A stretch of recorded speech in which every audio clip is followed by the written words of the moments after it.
agarro una esfera con un radio más chico, este radio va a ser notoriamente inferior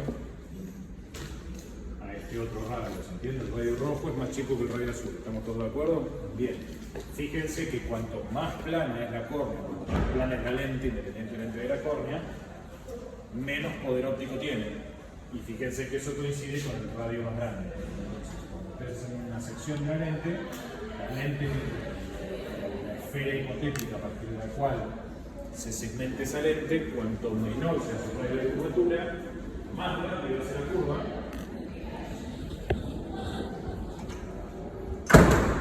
Y por ende mayor capacidad de doblar los rayos tiene. ¿Sí? Lo mismo que si yo estoy caminando y estoy doblando, si hago un radio de curvatura amplio, está dando más en doblar, si hago un radio de curvatura corto, doblo más rápido. ¿Sí? Lo mismo con el telón. ¿Alguna duda con respecto a eso? Perfecto. Igual lo van a volver a ver todo en óptica y demás. Hoy nos queda la última clase, que es la parte de genética oftalmológica. Esta clase se las pasé, la tienen, ¿verdad?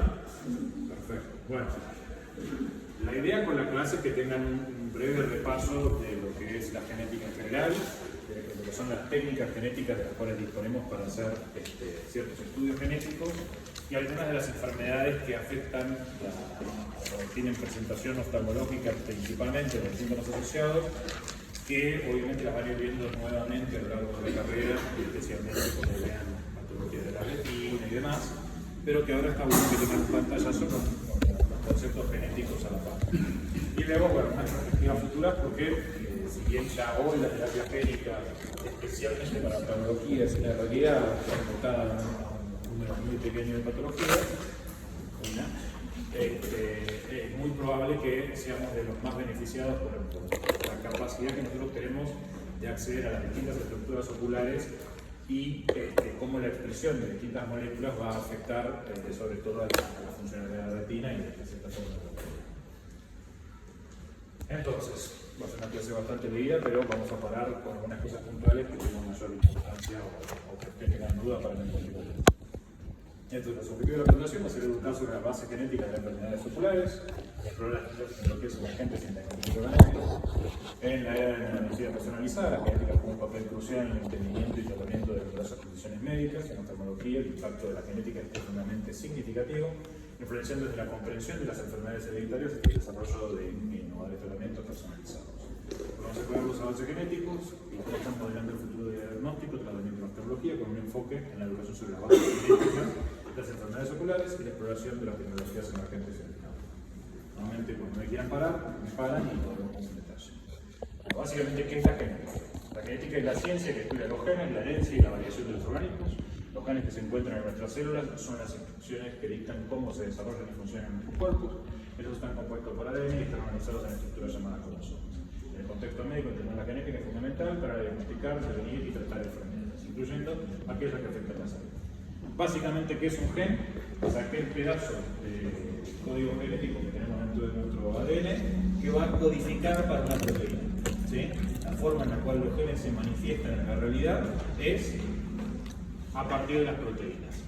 También es cierto que ciertas estructuras genéticas tienen funciones específicas, no codificantes, como son los telómeros, que van a estar justamente ahí para proteger que con copias sucesivas no perdamos material genético importante, o estructuras de, mejor dicho, secuencias estructurales que van a favorecer a que ciertos cromosomas tengan algunas formas que faciliten su replicación o la expresión de otro tipo de moléculas. Pero a grandes rasgos, sobre el cual vamos a actuar nosotros cuando hablemos de terapia genética, va a ser sobre la capacidad de los fragmentos de ADN de expresarse en la traducción a otro idioma de bases genéticas a aminoácidos.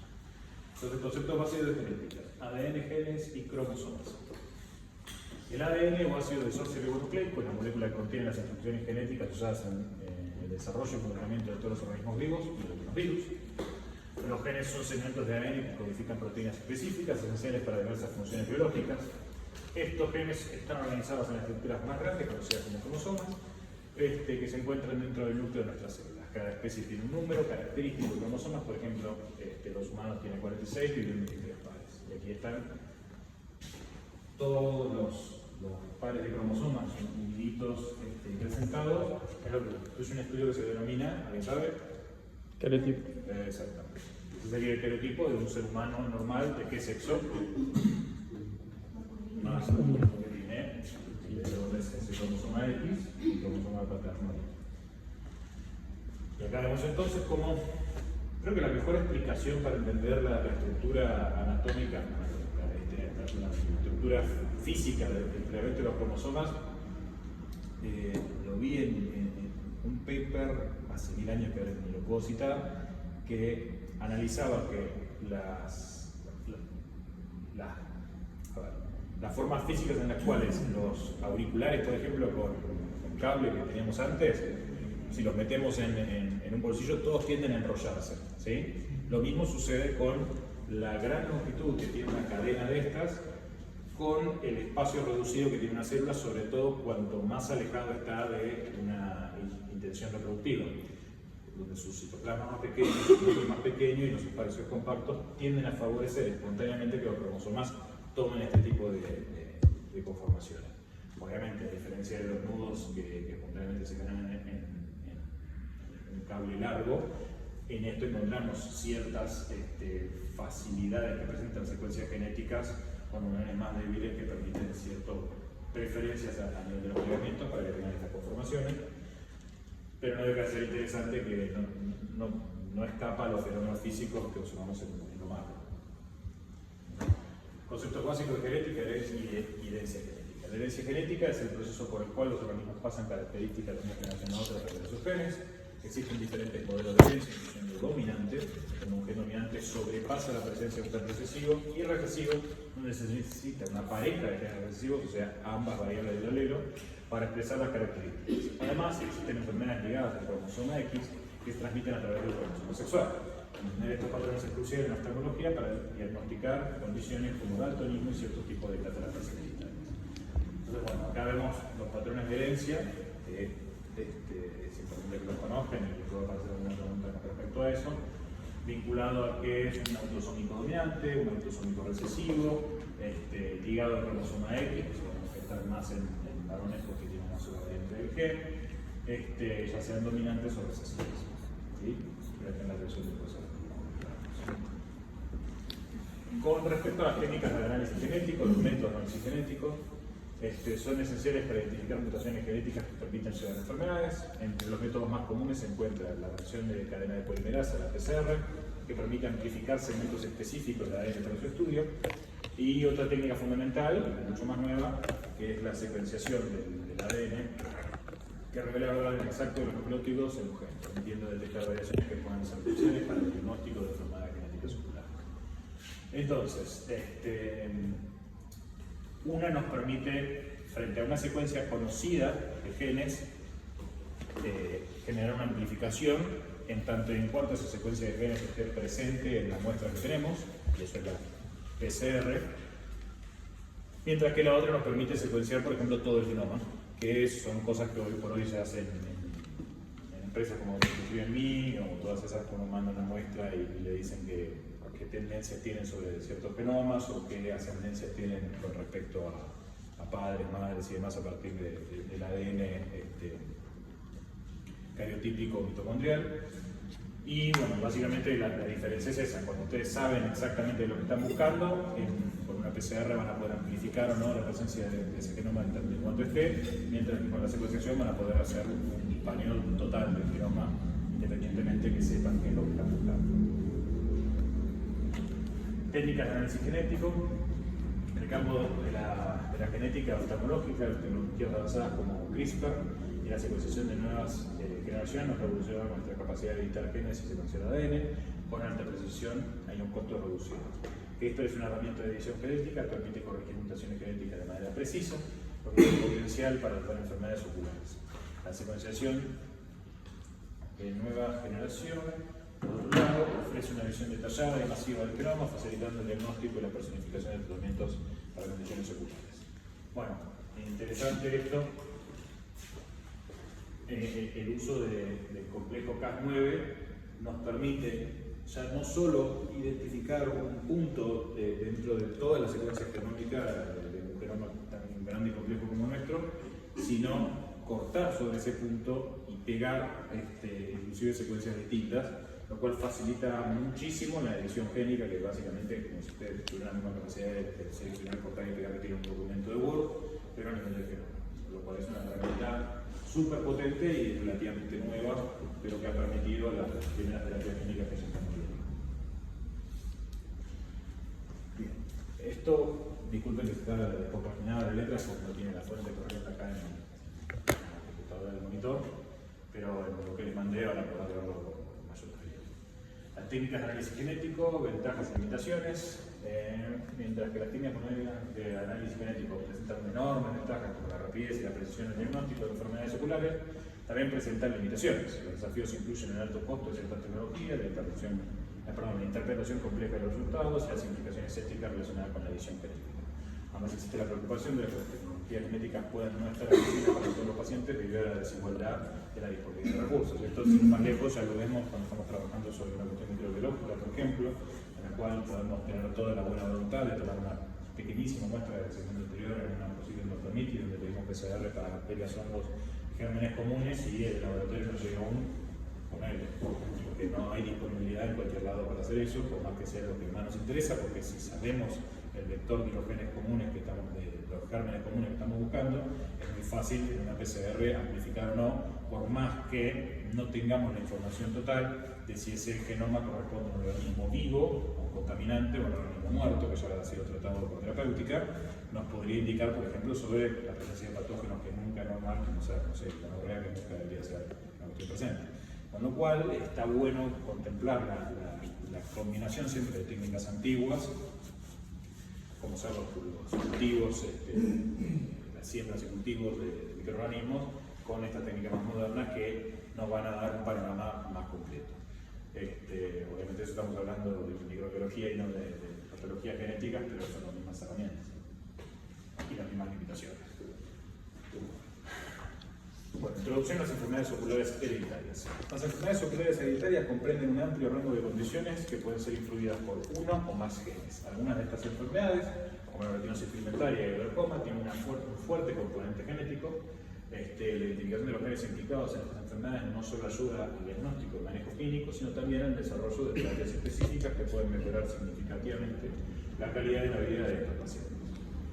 En general, las enfermedades a grandes rasgos vamos a tener enfermedades genéticas que corresponden a una sola proteína que está funcionando muy mal porque está siendo codificada o no codificada directamente por la lesión total o la alteración de un gen.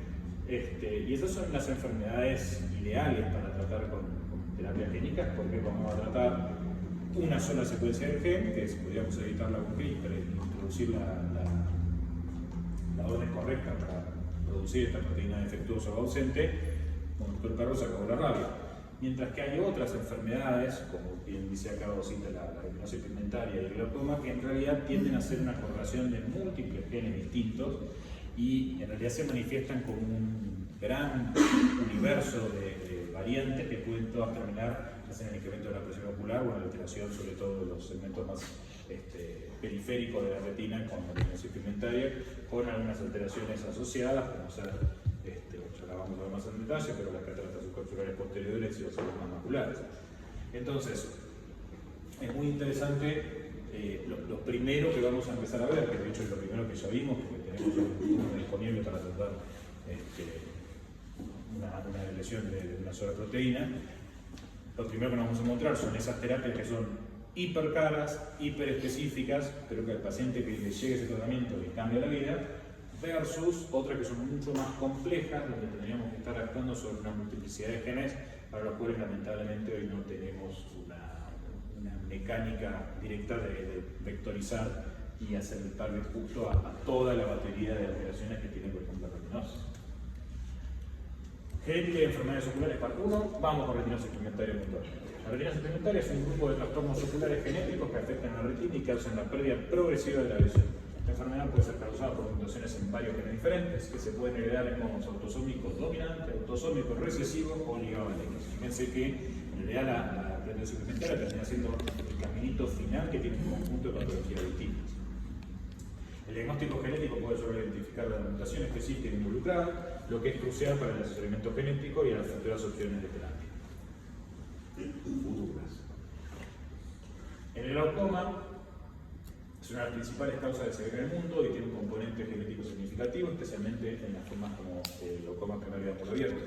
Mutaciones en los genes NIOT y OPTIM están asociados con un riesgo aumentado de desarrollar glaucoma. El conocimiento de estos genes permite una detección temprana y un manejo más efectivo de las enfermedades, que deben incluir tratamientos preventivos o monitoreo más riguroso para aquellos genes. Bueno, acá una pequeña batería de los estudios posibles para el tema de diagnóstico de glaucoma. No se vuelvan locos con esto porque no va a ser una pregunta tan específica en función de estas cuestiones. Sí puede ser que para cuando cursen glaucoma haya algo más específico de esto, pero hoy por hoy me interesa más que lo relacionen desde un punto de vista anatómico y fisiológico o fisiopatológico, en el cual si sabemos que el glaucoma se da por un aumento de la resistencia versus la producción del humor acuoso, todos aquellos genes que estén relacionados con la estructura anatómica del seno camerular van a estar directa o indirectamente vinculados a los riesgos de desarrollo de glaucoma, así como todos aquellos genes que favorezcan, por ejemplo, un desgaste de los componentes endoteliales o del pigmento en el segmento anterior, también van a favorecer el taponaje de esa vía de drenaje con un incremento de glaucoma, ¿sí? Entonces, es por eso que el glaucoma tiene tanto estudio genético y además porque es una enfermedad dentro de las patologías oculares relativamente prevalente con un alto factor de tratamiento farmacológico, porque son pacientes de por vida, entonces siempre va a haber mucho dinero investigando en eso. Bien, vamos a ver genética del daltonismo. El daltonismo o deficiencia en la percepción de colores es una condición hereditaria que afecta principalmente a hombres y está relacionada con mutaciones en los genes ubicados en cromosomáticos. El trastorno implica la dificultad o incapacidad para distinguir ciertos colores, típicamente rojos y verdes. Comprender la base genética del daltonismo no solo es importante para el diagnóstico y el asesoramiento familiar, sino también para adaptaciones en la vida cotidiana y cotidiana de los afectados. Entonces, recordemos que aquellas enfermedades ligadas al X, dado que los hombres tienen una sola variable del gen, no tienen otra expresión que pueda suplir aquello que está defectuoso en la expresión, y por ende van a tender a ser no solamente portadores, sino también afectados por otros. ¿Esto quiere decir que no pueden existir mujeres daltónicas? No, porque pueden tener ambas variables, tanto del padre o de la madre, que portan el cromosoma X defectuosas y por ende tener en última instancia la expresión.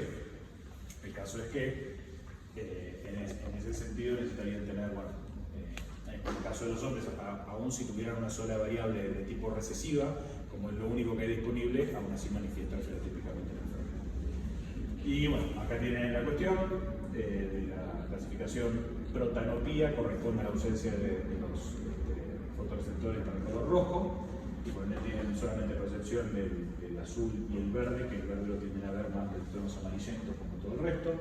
La deuteranopía, que implica la ausencia del fotorreceptor verde, donde se ve más tendiente a la percepción del azul y algunos colores más marrones, y la heteropía, que es más rara, que es la ausencia de la percepción del color azul, donde se ven más bien rojos y digamos, para diferenciar.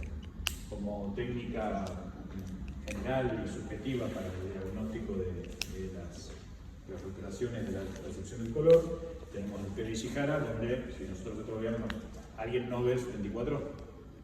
Bien, ¿y sabés qué tenés? O sea, no sé qué tengo, pero tengo el libro de rojo y verde. Perfecto. Entonces venimos por este lado.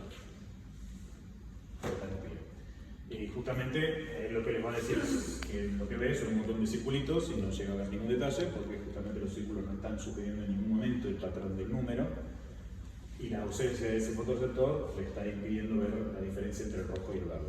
Por eso, fíjense como acá, todo lo que es rojo y verde se ve dentro del mismo marco. Y tenés abuelos, padres. No. Tenés abuelos, padres que tengan. Mi hermano, pero mi hijo no. Nada más. Sí. Bien, mutación del gen. un gen normal va a expresar una proteína normal y un gen mutado va a expresar o no va a expresar la proteína o va a expresar proteínas de tipo anormal. Los mecanismos genéticos subsistentes en las enfermedades oculares son variantes que implican tanto las mutaciones puntuales como grandes reordenamientos cromosómicos. Estas alteraciones pueden afectar la función de proteínas esenciales para la salud ocular, como los receptores y las células del nervio óptico. Comprender estos mecanismos permite no solo un mayor diagnóstico, sino también la posibilidad de desarrollar tratamientos específicos, como terapias dirigidas a proteínas defectuosas o terapias génicas para reemplazar o reparar genes dañados. Entonces, ¿qué tipo de alteraciones de reordenamiento tenemos? Tenemos la deleción, o sea que falta directamente un pedazo, cuando se transcribe en una célula madre a dos células hijas, se pierde todo un pedazo de información. Luego tenemos el tema de duplicación, donde en la misma secuencia se copia dos veces y presenta entonces una capacidad de producir una proteína aún más larga, defectuosa o alterada.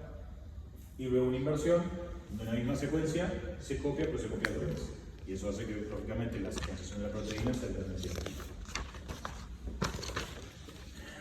Bien, el síndrome de Asher y enfermedades Stargardt. El síndrome de Asher y la enfermedad de Stargardt son ejemplos de trastornos oculares hereditarios que implican tanto la visión como los otros sistemas corporales. El síndrome de Asher combina la pérdida auditiva y la reconocimiento pigmentosa, y la enfermedad de Stargardt, que afecta a la visión central, son causadas por mutaciones genéticas específicas. La identificación de estas mutaciones permite intervenciones tempranas y personalizadas y fundamental para la terapia futura. Entonces, bueno, acá un breve repaso de lo que es el síndrome de Asher. Ahora vamos a ver la enfermedad de Stargardt un poquito más adelante. Básicamente, estén atentos, sobre todo el tema con estas cuestiones, el consejo genético que implica charlar con los padres y recomendarles adoptar o adoptar alguna terapia en particular si tuvieran esa posibilidad a futuro. Es un lado de la cuestión, pero el otro es identificar rápidamente, sobre todo en pacientes pediátricos, porque todas las enfermedades genéticas es fundamental detectarlas temprano para darle la mayor calidad de vida a ese chico o para no perder la ventana de oportunidad de una terapia génica, como vamos a ver más adelante con Nocturna. Siempre que vean un chiquito con alteraciones en la visión y alteración auditiva, tienen que prenderse la lamparita con síndrome de Asher y verlo. Bien, con respecto a la enfermedad de Stargardt. Los avances en la secuenciación genética han permitido identificar numerosos genes asociados con trastornos celulares graves, por ejemplo, la mutación del gen ABCA4, que es una grave en la enfermedad de Stargardt, ABCA4, que codifica el transportador ABCR, el cassette unión de adenosina trifosfato o de ATP, expresada específicamente en los conos y bastones retinianos. Están vinculados a la enfermedad de Stargardt, afectando el transporte de moléculas vitales en la retina. Entender estos mecanismos no solo es crucial para el diagnóstico y el manejo de la enfermedad, sino también que abre las puertas a cuestiones terapéuticas. Es decir, si nosotros pudiéramos generar una terapia génica que afecte particularmente al gen ABCA4, podríamos interrumpir el desarrollo de la enfermedad y hasta cierto punto retrotraerlo. ¿Sí? Y bueno, las trastornos de la enfermedad de Stargardt van a arrancar con una visión normal central, que luego se va a ir distorsionando para luego una escotoma central en estadios más tardíos. Y el típico ojo de buey que vamos a ver en la fluorescencia. Bien, la investigación genética y avances recientes. La investigación genética oftalmológica ha experimentado avances significativos en los últimos años, destacando el desarrollo de modelos animales y sistemas in vitro para estudiar enfermedades oculares hereditarias. Los modelos hacen soluciones para entender mejor la patología de estas enfermedades y para probar nuevas terapias, incluido el fármaco de terapia génica. Más investigación continua en la identificación de nuevos genes implicados en los trastornos oculares ofrece esperanzas a tratamientos efectivos y personalizados. Bueno, en este caso, creo que lo vamos a ver más adelante, pero no importa, lo empiezo a enunciar ahora. Cuando ustedes están tratando sobre posibilidades de terapia génica, van a tener una serie de consideraciones. Punto 1, ¿qué es lo que está causando?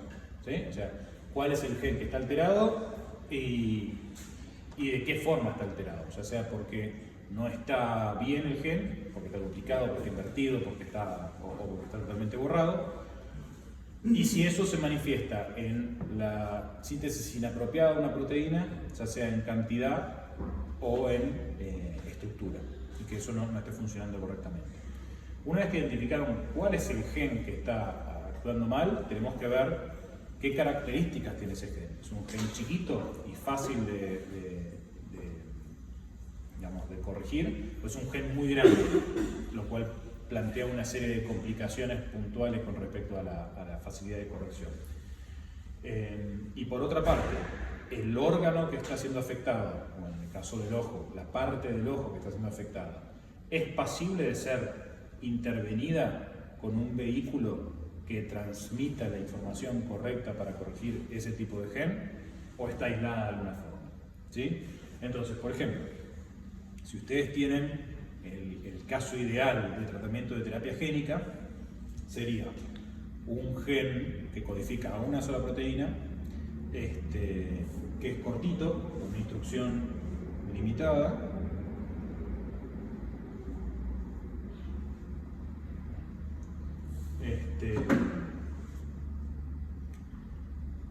el cual tiene una vía accesible, como ser la vía subretinal, y para el cual contamos con una forma de incorporarlo a lo que vamos a denominar de ahora en adelante un vector, ¿sí? Entonces, ¿cuál se les ocurre que son los vectores por excelencia a la hora de tratar de incorporar material genético a otro organismo?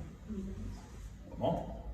Virus, exactamente. Los virus, no siendo organismos vivos, pero que tienen la capacidad de transportar e integrar material genético, son el ideal para poder llevar ese material genético a la zona donde tenemos que hacer la modificación. Y de ahora en adelante tratan de pensar en un virus como si fuera pensando, digamos, ¿ustedes cuántos años tienen? El más chico de ustedes, ¿qué edad tienen?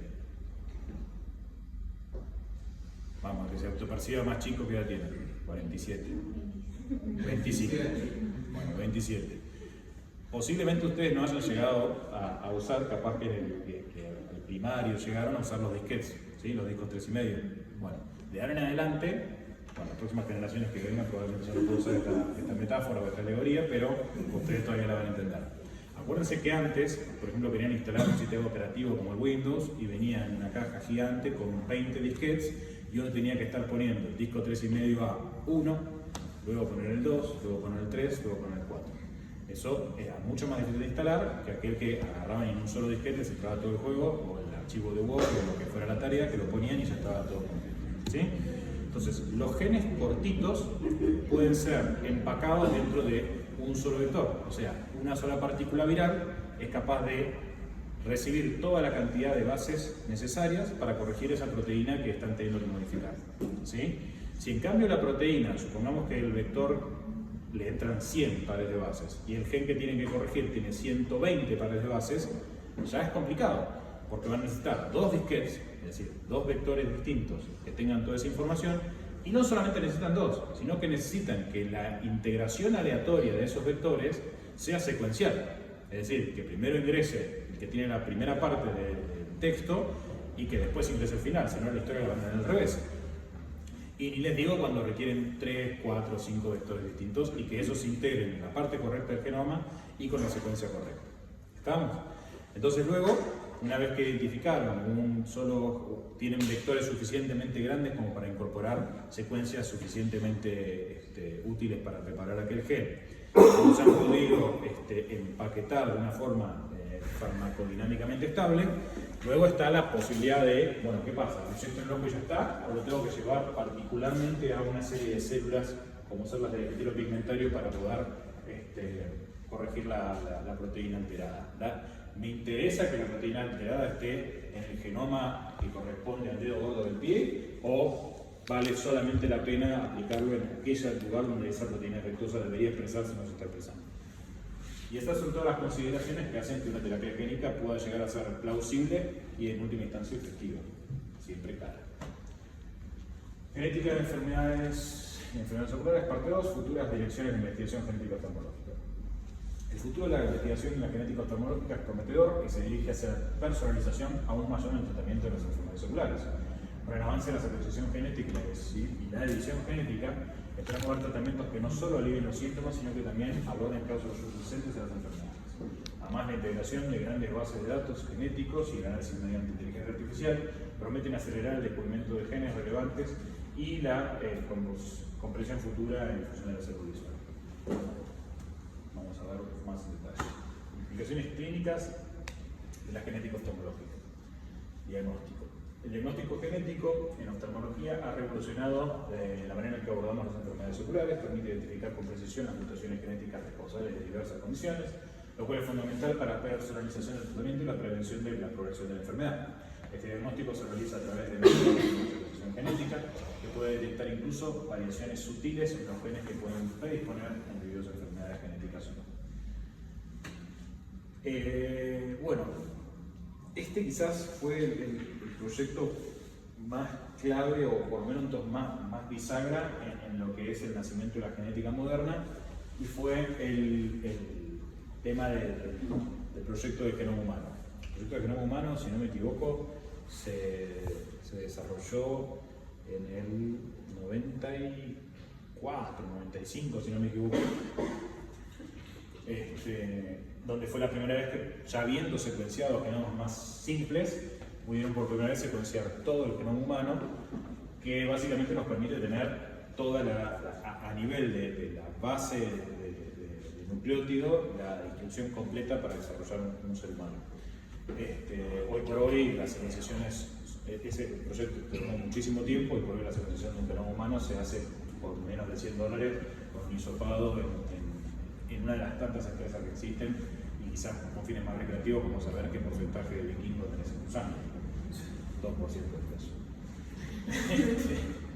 Pero bueno, fíjense la diferencia en menos de 10 años, o por lo menos entre 10 y 20 años, de pasar de un proyecto en múltiples universidades a una empresa con fines casi lúdicos recreativos. Bien, implicaciones clínicas del diagnóstico, consejo genético.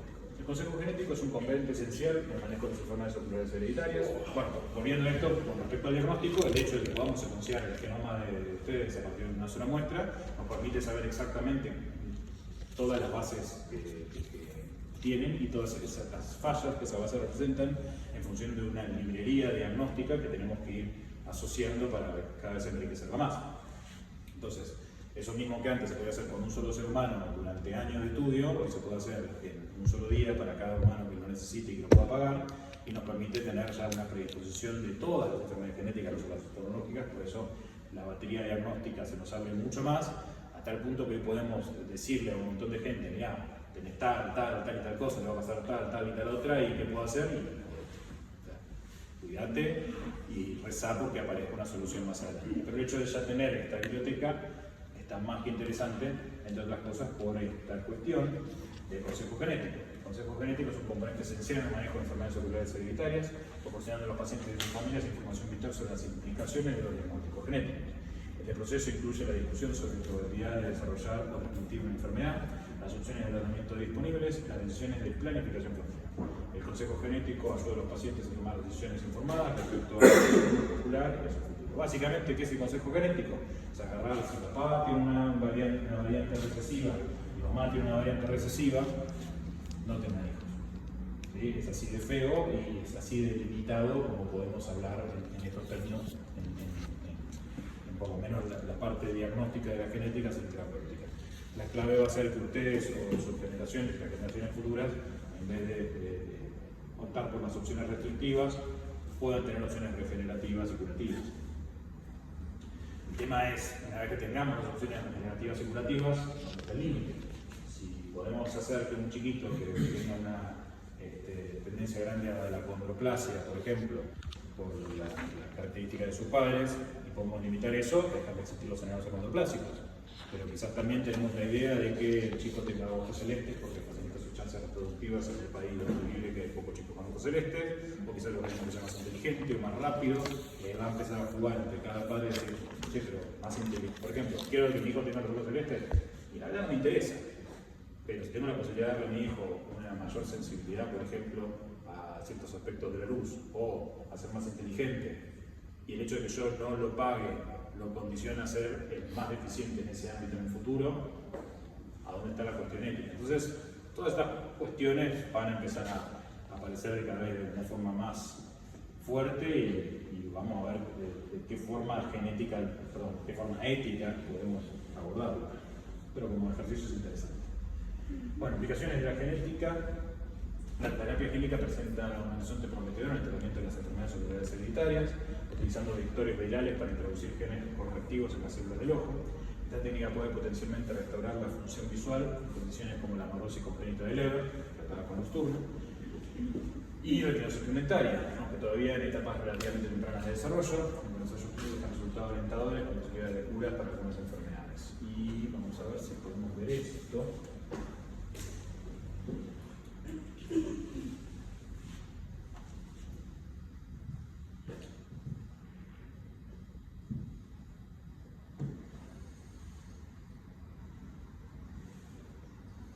Punto de cansancio, los martes y jueves son días más largos.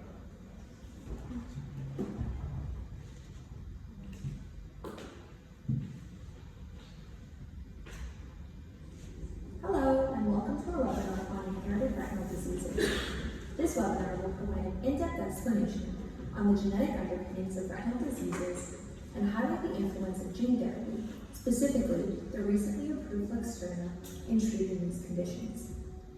Before we dive into this topic, we'd like to introduce ourselves and why we created this webinar. No vamos a estar los 20 minutos This viendo webinar todo el was video. created at the University of Mírenlo Toronto igualmente porque es más que interesante Cyril para Barnes, Safa Ensa, entender and un poco myself, cómo viene la Cyril mano. Scalero, Y capaz que está bueno que lo vean nuevamente más adelante, hace fin de año, cuando empezar de metodología de investigación y el trabajo final. and exciting breakthroughs in gene therapy.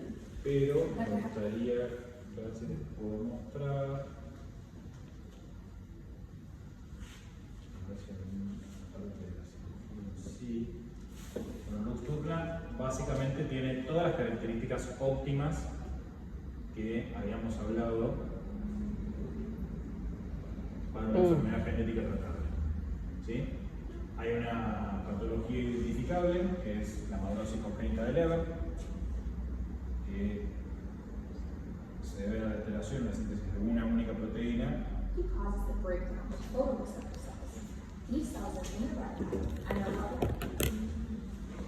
Es suficientemente corta la instrucción necesaria para corregirla como para codificar un solo vector viral de adenovirus, integrarla a través de una cirugía que es la parte más riesgosa para el ojo, porque debe ser una vitrectomía con un desprendimiento de la hialoide posterior que está sumamente adherida en los chicos, porque si no corremos riesgo de tener proliferación vitreoretinal y desprendimiento de retina, y luego hacer una inyección subretiniana para llevar el vector a la zona exacta donde necesitamos resolverlo.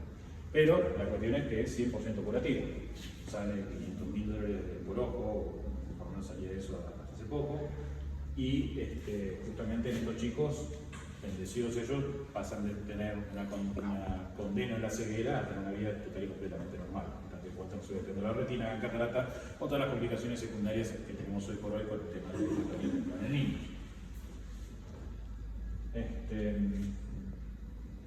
Como detalle de esto, y siendo la primera terapia génica oftalmológica en general, en Estados Unidos más o menos se calcula que hay 2.000 niños con esta patología por una incidencia, y es la misma empresa productora de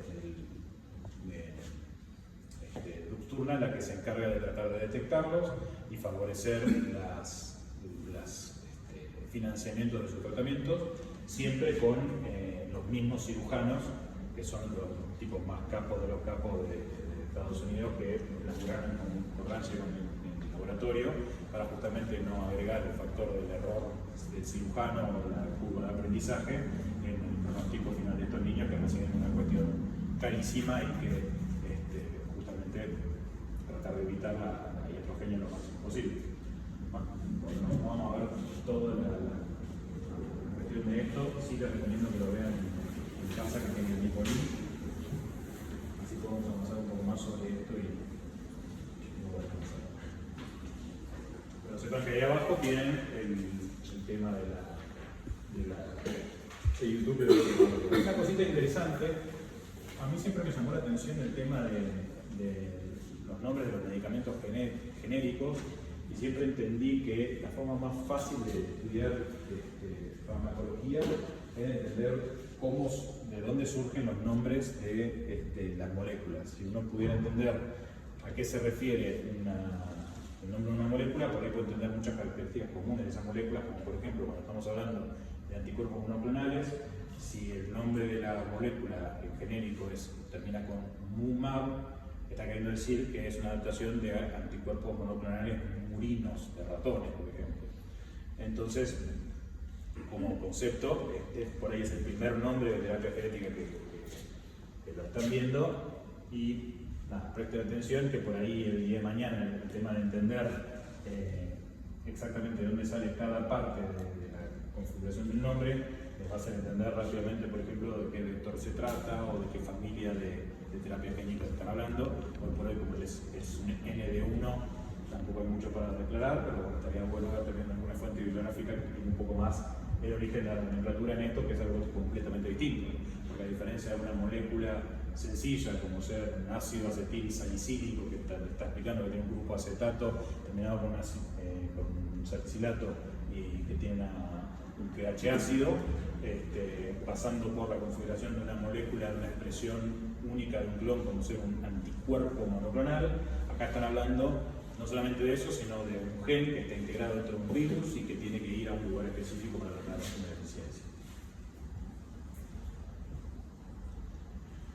Desafíos éticos y sociales, ética en pruebas genéticas. Las pruebas genéticas, mientras ofrecen beneficios significativos, también plantean importantes cuestiones éticas. Temas como el consentimiento informado, la privacidad de los datos genéticos y el manejo de la información sobre enfermedades potencialmente estigmatizantes son cruciales. Es fundamental asegurar que los pacientes entiendan completamente qué información revelará la prueba, cómo se utilizará esta información y qué podría significar para ellos y sus familias a largo plazo.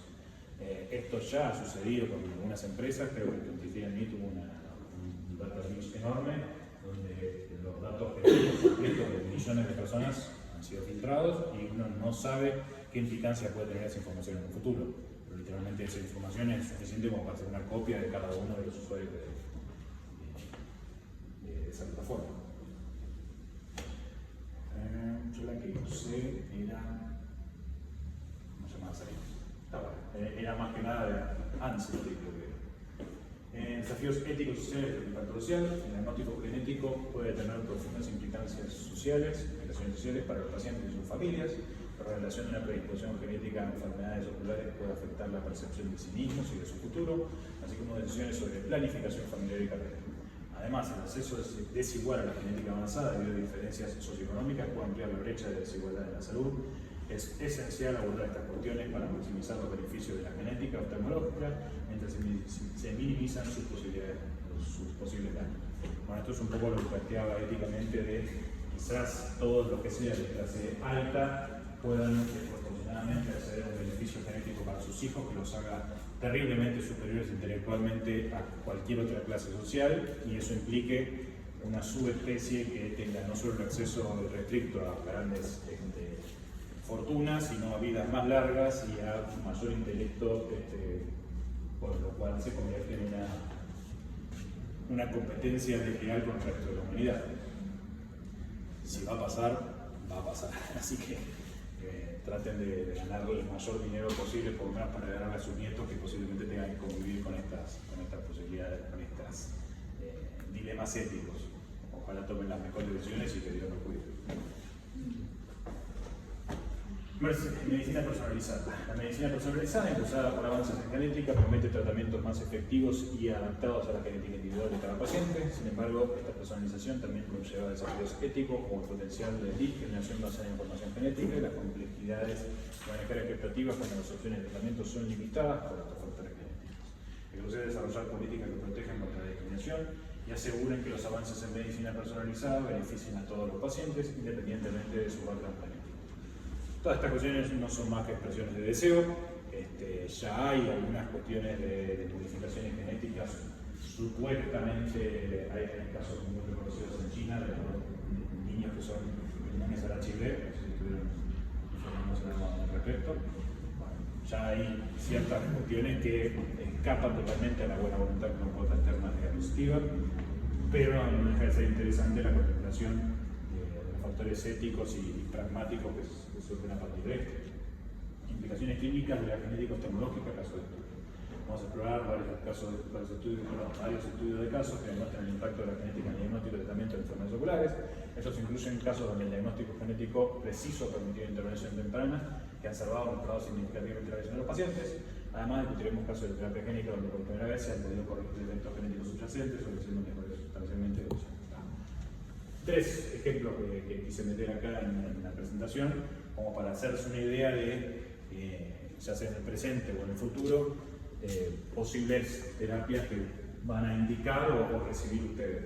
Entonces, por ejemplo, en el primer caso, un paciente con diagnóstico de retinopatía pigmentaria recibe un tratamiento experimental basado en terapia genética, resulta una mejoría significativa de su visión nocturna en campo visual. En este caso, después como una intervención temprana guiada por un diagnóstico genético, el hallazgo puede alterar el curso de la enfermedad.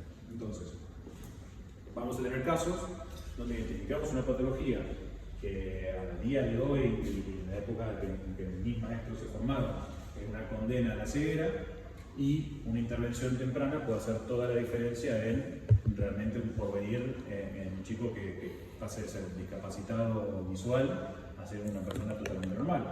Y en su caso hay que interpretar, bueno, a mí en este tipo de cuestiones me encanta empezar a pensar desde el lado de la ficción y cómo podría uno encarar, pensando esas ideas ficcionales, ver cómo podría constituirse una realidad en el futuro.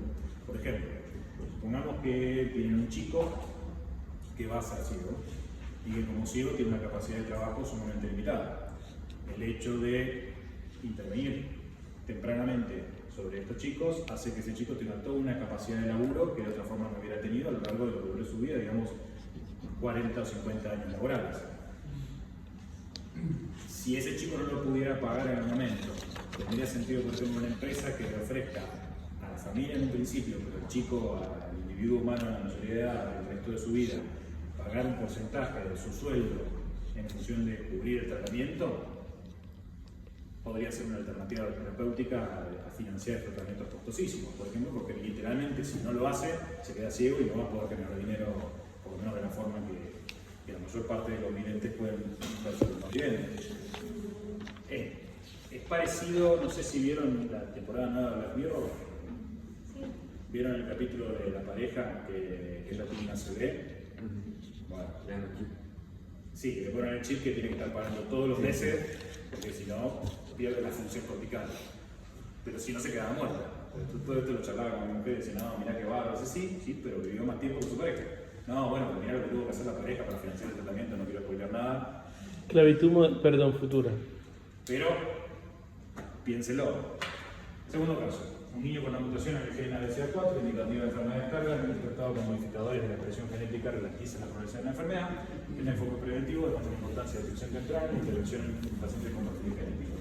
Eventualmente, yo creo que el tema de no hacer un análisis genético exhaustivo y correlacionarlo con las últimas bases de datos va a ser tan mal visto como no tomar la presión de un paciente en el consultorio. O sea, porque justamente la posibilidad, sobre todo en el consultorio pediátrico, identificar los vectores que pudiéramos llegar a utilizar para tratar las patologías específicas, aún las no desarrolladas, le puede constituir al paciente una pérdida de chance. Entonces, también hay todo un abanico que se abre dentro de las responsabilidades médicas en función de la pérdida de chance, a partir de la que cada vez tengamos más oportunidades diagnósticas.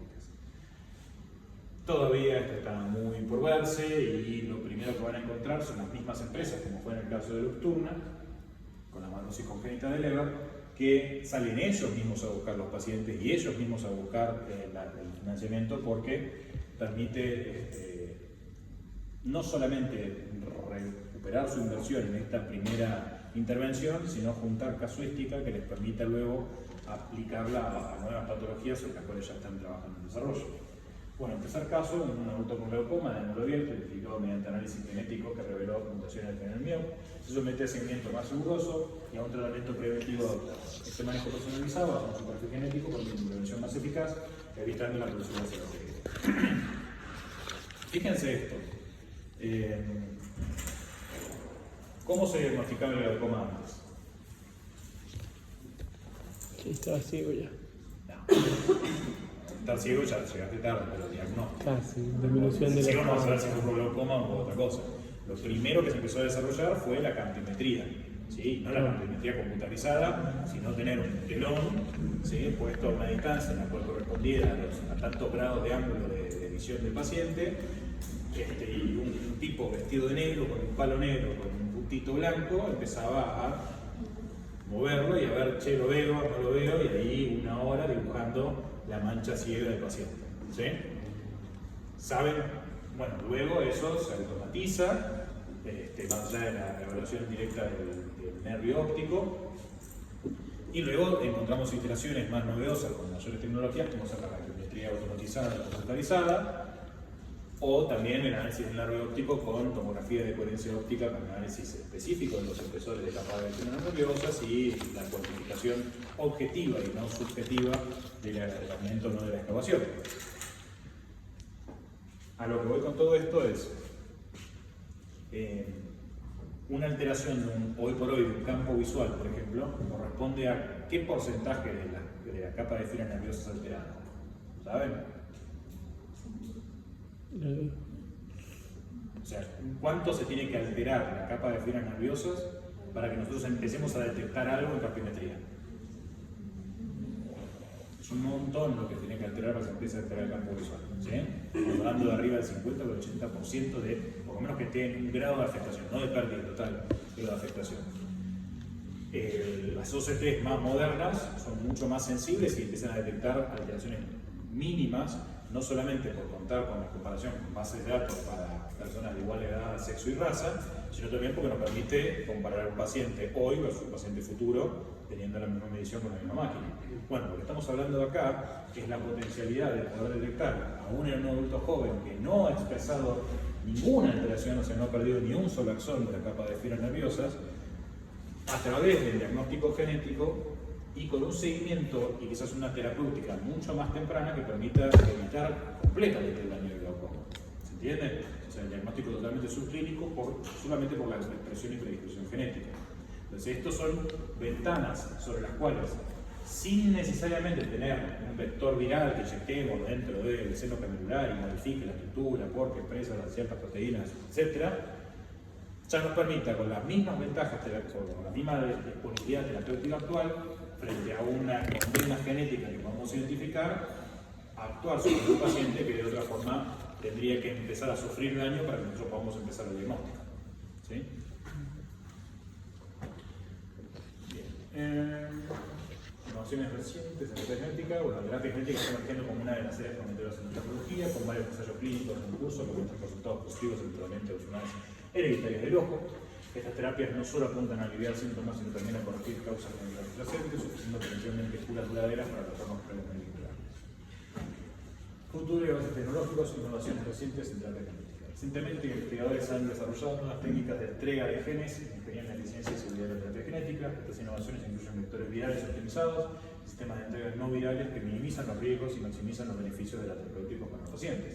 Es un poco esto que hablábamos de poder conseguir el vector óptimo, que tenga una capacidad no infectiva, que tenga una alta capacidad de carga de pares de base para poder modificar genes más complejos y más grandes, que tengan la afinidad y facilidad para penetrar correctamente sobre las células, que tengan la selectividad quizás para penetrar solo sobre ciertas células y no sobre otras, y el sinfín de enfermedades e interacciones secundarias que todavía desconocemos que van a surgir a partir de esto, como nos ha pasado, por ejemplo, con las bacterias de ARN que se integran en nuestro genoma y modifican ciertas expresiones, que vamos a tener un pantallazo enorme de patología posible secundaria de eso a partir de la pandemia del COVID. Cuando esto sea más de uso común, nos vamos a encontrar con patologías que no existen hoy por hoy y que van a ser resultado de esto, como con cualquier medida terapéutica farmacológica, siendo que esto es farmacológico. Futuro y avances tecnológicos, tendencias futuras en investigación y tratamiento. Mirando hacia el futuro, la investigación en genética oftalmológica continuará expandiéndose, como la integración de las tecnologías avanzadas, como la inteligencia artificial y la Big Data. Estas herramientas no solo acelerarán el descubrimiento de genes implicados en enfermedades oculares, sino también optimizarán las terapias personalizadas. Además, se anticipa un aumento en el uso de diagnósticos predictivos y preventivos, lo cual transformará radicalmente nuestra aproximación a la salud ocular. Básicamente con esta diapo lo que quiero decir es que todo va para adelante, esto es algo que indefectiblemente se viene. El hecho de contar, por ejemplo, con la combinación de tecnologías, como ser la comprensión de la síntesis proteica, de los plegamientos de proteínas, de la aplicación de inteligencia artificial para el análisis de modelos experimentales o de desarrollo de nuevas tecnologías, va a hacer que todo esto en vez de tener la evolución dependiente natural a la cual estábamos apuntando hace 20 años para atrás, haga una verdadera singularidad donde no podemos evaluar la velocidad de ascenso de la curva y por ende no tengamos idea hasta dónde va a llegar esto. El hecho de que ya existan, es decir, que ya haya una patología que pueda ser tratada y curada con un vector viral identificado, abre que todas las enfermedades puedan ser tratadas, solamente que nos falta definir con qué vector, con qué corrección y cómo ejecutarlo. Pero ya el límite de si es posible o no se ha cruzado hace rato. Conclusiones. A lo largo de esta presentación hemos explorado la relación entre genética y oftalmología, desde las bases genéticas de las enfermedades oculares hasta las más recientes innovaciones en diagnóstico y tratamiento. La genética no solo ha mejorado nuestra comprensión de las enfermedades oculares, sino también ha abierto nuevas vías para intervenciones terapéuticas más efectivas y personalizadas. A medida que continuemos avanzando en este campo, es necesario mantener un enfoque ético y equitativo para garantizar que todos los pacientes se beneficien de estos avances. En fin. Básicamente, ¿cuál es mi idea en esta presentación como complemento de la parte de fisiología y bioquímica que estuvimos viendo hasta ahora? Entiendan que la genética hoy nos plantea una serie de cuestiones, algunas medio desalentadoras, en el sentido que tenemos mayor capacidad de diagnóstico sobre factores de riesgo que sobre tratamiento, otras más esperanzadoras, en el sentido de que sabiendo de antemano que voy a desarrollar esa enfermedad a cierta edad, voy a estar más atento a los avances terapéuticos y quizás puedo enrolarme en un estudio de investigación o ser candidato precoz para terapias nuevas que me favorezcan. Y como aquellas técnicas que por ahí pasan desde un punto de vista diagnóstico exclusivamente, el día de mañana puedan ser los lineamientos básicos para cómo vamos a encarar cada paciente en particular. Al punto tal de que un perfil genético nos puede implicar no solamente los riesgos que ese paciente tiene de desarrollar tal o cual enfermedad, sino también quizás qué tan fácil es que ese paciente tenga una buena respuesta terapéutica por sus características idiosincráticas que hoy son exclusivamente determinadas por casos de prueba y error. Por ejemplo, aquellos pacientes que tenían una degeneración macular relacionada con la edad responden más a cierto tipo de antiangiogénico versus otro, ¿sí? O mismo con respecto al glaucoma, que ya vimos que es un componente importante de estudios potenciales a futuro, o de intervenciones tempranas. Bueno, disculpen, pero estoy roto. Si les parece, terminamos acá la clase de la cursada, salvo que tengan alguna pregunta particular. Dime. Una consulta de relación. Vamos. La ametropía más angiopizante en niños, ¿es el astigmatismo o la hipermetropía? Respondelo en base a esto. La hipermetropía, ¿se puede compensar con algún mecanismo? Sí. Bueno. Genera una base. Entonces, en tanto y en cuanto esa metropía caiga dentro del rango acomodativo del paciente, no va a ser ambliopizante, ¿sí? En todo caso, lo que va a hacer es un estrabismo convergente. Ahora, ¿el astigmatismo puede compensarse de alguna forma? Puede transitoriamente ser un astigmatismo muy pequeñito, haciendo, ¿sí?, o con ciertos efectos terapéuticos, pero no vas a compensarlo de otra forma, por ende los astigmatismos, sobre todo los que son en contra de la regla, tienden a ser profundamente ambliopizantes. Tanto más así, cuanto más anisometrópicos sean, o sea, cuanto más diferencia entre un ojo y otro, ¿sí? Tal es así que cuestiones no vinculadas directamente a la óptica, como ser una ptosis palpebral, se operan en niños si y solo si empieza a manifestarse como una alteración astigmática, precisamente por el riesgo de ambliopía. ¿Sí? ¿Alguna otra duda? Bueno, si cualquier cosa me escriben, por favor asegúrense de la medida.